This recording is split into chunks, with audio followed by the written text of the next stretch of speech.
आचार्य चाणक्य द्वारा वर्णित बातें इतनी स्पष्ट, कटु और व्यवहारिक हैं कि हमें चकित कर देती हैं। दोस्तों, उनकी कही हुई बातें आज के समय में भी बहुत ही प्रासंगिक हैं। अगर आप अपने रोजमर्रा के व्यवहारिक आचार विचार में व्यवहार में उनको शामिल करें तो आपकी जिंदगी में काफी सुधार हो सकता है। शुरू करते हैं चाणक्य द्वारा वर्णित ऐसी ही प्रेरणादायी और जीवन बदलने वाली कुछ बातें। सबसे पहला, मूर्ख लोगों से वाद विवाद ना करें, उनसे दूर रहें। चाणक्य कहते हैं कि कभी भी मूर्ख के साथ बहस नहीं करनी चाहिए, ना उसकी मदद करनी चाहिए, उनसे दूर रहना चाहिए। अब यहाँ इसका मतलब ये भी नहीं है कि जो भी बहस करता है वो मूर्ख है, वो ज्ञानी भी हो सकता है। हमें अपने विवेक का इस्तेमाल करना है और किसी मूर्ख के साथ बहस नहीं करनी। अगर आप बहस करेंगे तो आप खुद ही गंदे हो जाएंगे और उसका भला भी नहीं कर पाएंगे। दूसरा, अगर आप उसकी मदद भी करना चाहेंगे दया करके, तो अपनी मूर्खता के कारण वो फिर से उसी स्थिति में आ खड़ा हो जाएगा। इसलिए अपना समय व्यर्थ ना करें। नंबर 2,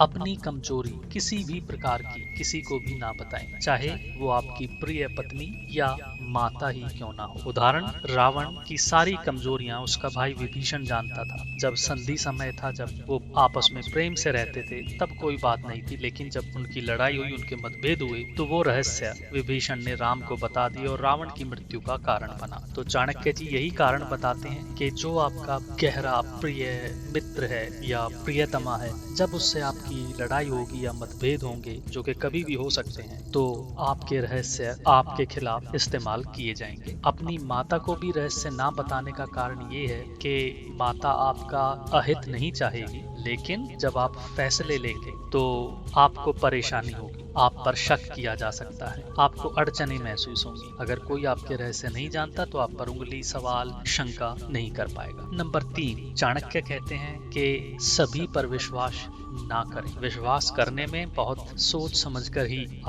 फैसला लें। जैसे राजा अपने मंत्री पर आंख बंद करके विश्वास ना करे, मालिक अपने नौकर पर आंख बंद करके विश्वास ना करे। हालांकि विश्वास के बिना कार्य नहीं हो सकते, लेकिन वो बताते हैं कि विश्वास बहुत सोच समझ कर करें, नजर रखें और सतर्क रहें। नंबर 4, लगाव से दूर रहें। चाणक्य जी कहते हैं कि महिलाओं के प्रति जो आकर्षण है, जो लगाव है, वो हमें उलझन में डाल देता है, हमारी क्रिएटिविटी को खत्म कर देता है और हम कुछ बड़ा जीवन में नहीं कर पाते। चाणक्य जी स्त्रियों के प्रति आकर्षण को बिल्कुल भी अच्छा नहीं मानते और आज भी ये बात बहुत ही प्रासंगिक है। आपने देखा होगा बहुत ही कम उम्र के बच्चे इस तरीके के रिश्तों में फंसकर अपना करियर और अपना जीवन बर्बाद कर देते हैं। लगाव होने का नुकसान ये है कि आपको अपने हित के लिए, अपने परिवार, अपने समाज के हित के लिए या कोई बड़ा लक्ष्य हासिल करने के लिए जब त्याग करना पड़े तो आप कर नहीं पाते। आप भावुक होकर छोटे स्वार्थ के लिए अटक कर कोई बड़ा कार्य नहीं कर पाते। धन्यवाद।